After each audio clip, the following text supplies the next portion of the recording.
the verbal questions. That is to say, if you have a question, there are two mics, one of the left-hand side, right in front of you, and the other one on the right-hand side, right in front of you there.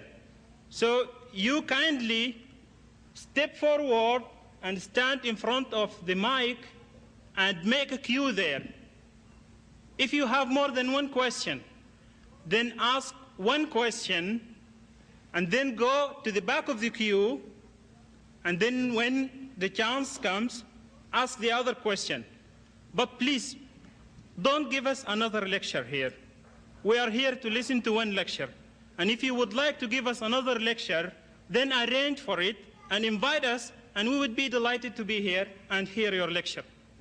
But please do ask one question and limit the question to 1 minute or less if possible. Now, ladies and gentlemen, without wasting most of your time, I will let our brother Ahmad Deedat speak for you. Alhamdulillah wahda, wassalatu wassalamu ala man la nabiyya ba'da. Allahumma ya mufattihul abwab, wa ya musabbibul asbab, wa ya dalilul ha'irin, tawakkaltu alayka ya rabbul alameen, wa ufawwidu amri ilallah, inna allaha basirun bil ibad. Mr. Chairman and brethren, it gives me great pleasure to share with you some knowledge on the subject of two pictures of Jesus. Two pictures of Jesus, Quranic and biblical.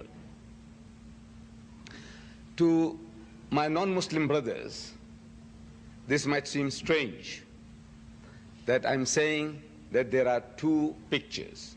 There is a picture of Jesus Christ in the Quran, and the Christians have a picture of Jesus Christ in the Bible. And I am going to try, in the short space of time that is given to me, to do justice to that subject, Quranic and biblical. In the Holy Quran, in chapter 3, verse 42, we are told about the enunciation and the status of Jesus Christ. It begins, chapter 3, verse 42, it begins, Bismillahir Rahmanir Rahim, in the name of God, most gracious, most merciful. وَإِذْ قَالَتِ الْمَلَائِكَةُ يَا مَرْيَمُ. It says, behold, the angel said, O Mary, إِنَّ اللَّهَ اسْتَفَاكِ وَطَهَّرَكِ وَاسْتَفَاكِ عَلَى نِسَاءِ الْعَالَمِينَ. That God Almighty has chosen thee and purified thee, chosen thee above the women of all nations. Ya Maryam uqnuti li rabbiki wasjudi warka'i ma'ar raqi'in. So, O Mary, worship thy Lord devoutly, prostrate thyself and bow down in prayer with those who bow down. ذَلِكَ مِنْ أَنْبَاءِ الْغَيْبِ نُوحِيهِ إِلَيْكَ. That this is part of the tidings of the things unseen which we reveal unto thee, O Apostle, by inspiration. ذَلِكَ مِنْ أَنْبَاءِ الْغَيْبِ نُوحِيهِ إِلَيْكَ وَمَا كُنْتَ لَدَيْهِمْ إِذْ يُلْقُونَ أَقْلَامَهُمْ أَيُّهُمْ يَكْفُلُ مَرْيَمَ وَمَا كُنْتَ لَدَيْهِمْ إِذْ يَخْتَصِمُونَ. It says, you were not with them, O Muhammad, when they cast lots with arrows, as to which of them should be charged with the care of Mary, nor was thou with them when they disputed the point. The background to these verses is this, that the mother of Mary, she had vowed that if God Almighty gave her a child, she would dedicate that child for temple services, feeling and believing that God Almighty will grant her a son, yearning for a son, a male issue. God heard her prayer, and a child was born, and it happened to be a female. And a female is very much unlike a male for temple services. She was disappointed, naturally. But according to her vow, as soon as the child grew up to be big enough to look after herself, she takes this child to the temple of Jerusalem, offering this child services to the people who were serving God. And when these people saw this child, this beautiful child, everybody was clamoring to be the godfather of this child. You know, it's a Western connotation. Godfather means somebody who will look after the child as a guardian. People were clamoring, the priests were clamoring. So they said, now the way to solve this problem is everybody wants to own the child, Mary. So they started casting lots, like head or tail. You know, we do head or tail. You toss the coin.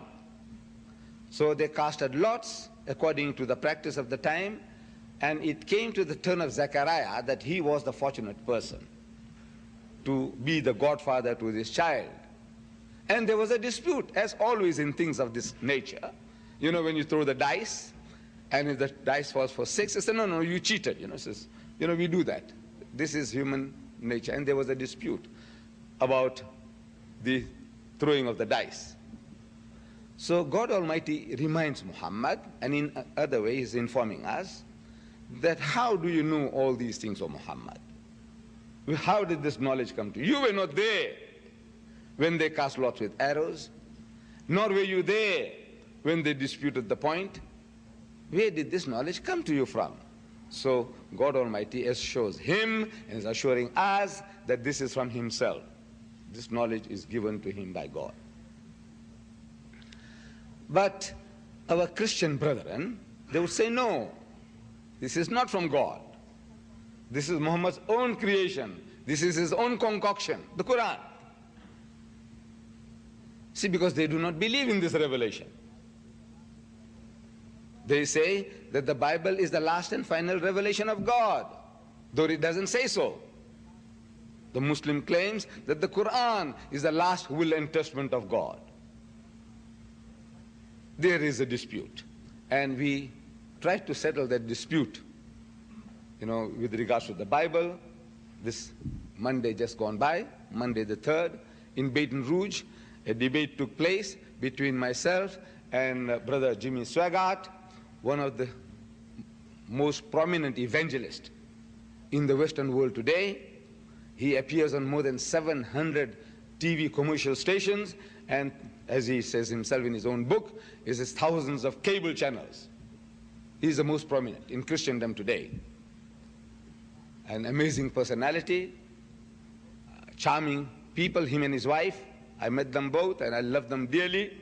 We had this debate, and I was given to understand it will be also aired through some of your TV channels in your city very soon through the Jimmy Swaggart ministry. But now, coming to the point about this picture of Jesus in the Quran, God says that this is from me to you. The Christian says, no, this is Muhammad's creation.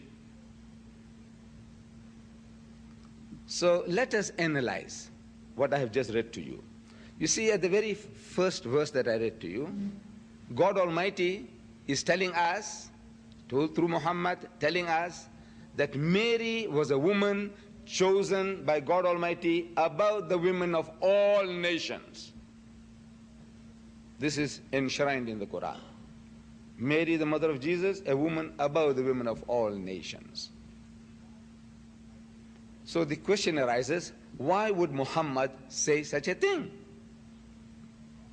That he is honoring the mother of his opposition, if there is such a thing. There isn't. Muhammad belongs to the same brotherhood of the prophets of God. Moses, David, Solomon, Jesus, Muhammad. It's a brotherhood of prophethood. But from the Christian point of view, Muhammad is an opposition. He's a challenger.